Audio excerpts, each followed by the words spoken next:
So what is Lyme disease? Lyme, you might be thinking. I was thinking the same. So Tanner or Ryan, would one of you like to tell me and our avid followers a little bit about Lyme disease? Yeah, so it's something you wouldn't wish upon your worst enemy, to be honest. It stems from a tick bite, which is the Borrelia bacteria. It progressively takes over the body and pretty much encompasses every part of your body in terms of joints, tissues, muscles, nerves, heart, brain inflammation, and on it goes, depending on how long you've had it for. But so yeah, you start with a tick, you get bitten, you get a rash generally afterwards, which is the indicator. That rash then can be characterised by a bullseye, almost a bullseye shape around it, red rings around it, and then from there it progresses through the whole body. He was bitten at the Kahuna Lakes entrance, and we'll put a hand on heart and say his health went downhill. If you were to travel overseas and come back to this country with a disease like malaria, you would get tested and treated pretty well straight away without any issues. Whereas if you come into this country at the moment, to be treated for Lyme disease is very difficult. I guess the walk is about raising awareness, and there is doctors out there that are proactive. It's a very difficult environment medically to get treatment, which is part of the problem. We were very lucky with Tanner, we got it early, but if it's left, it's very destructive. I was about, I'd say roughly 11. I was, just a pretty athletic kid, loved my sport, loved footy at Redlegs. And then basically what happened was I started getting a lot of chronic fatigue, rashes all over my body, nerve pain, arthritis type joint pain, couldn't really walk, struggled to stay up, and I was bedridden, I couldn't really move. And that was kind of what just went downhill from there with a heap of different issues happening. And then I started I'd fall unconscious every time my back would get hit because of the nerve pain in my back. And then from there on, things just went downhill after that. When he was admitted, he was in that much pain that they prioritised getting control of the pain first. So this is neurological pain. So I guess the best analogy you could draw is a shingles type pain, which through the whole back he couldn't contact, shooting pain down his knee, which would wake him up from a sleep at night. So there wasn't a lot of sleep at that stage.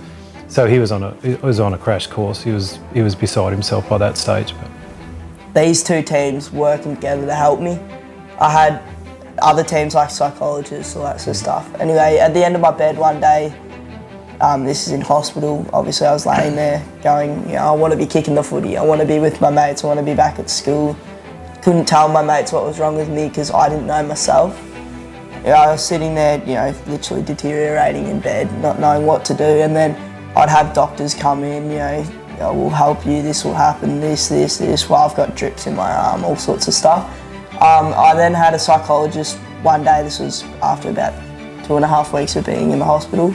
I had a psychologist come in and basically say, it's in your head, you don't have anything wrong with you, you're getting discharged this afternoon and you'll be sent home. And I was like, as a 11-year-old, you kind of go, well, is it actually me, or like what's happening, like what's going to happen with me? I was scared, to say the least.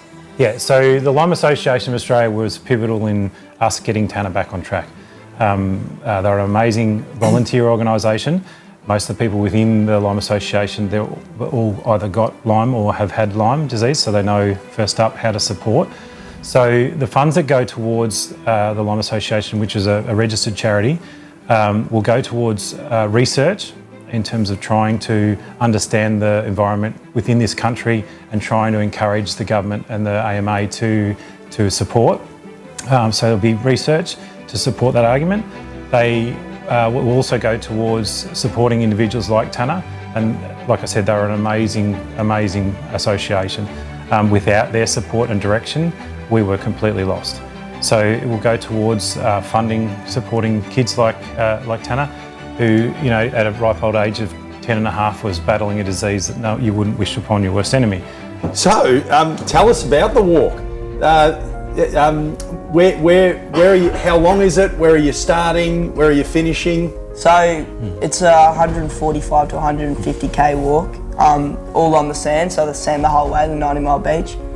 It'll start at McMillan's Beach, which is kind of near Yarramish. Yeah, South Gippsland. Yeah, South Gippsland, and it'll go the whole way, so it'll cross paths with Woodside Surf Life Saving Club, keep going on from there to Sea Spray Surf Life Saving Club, past the Grange, and then through to Lakes Entrance Surf Life Saving Club. So it'll be 145 to 150 k's on sand.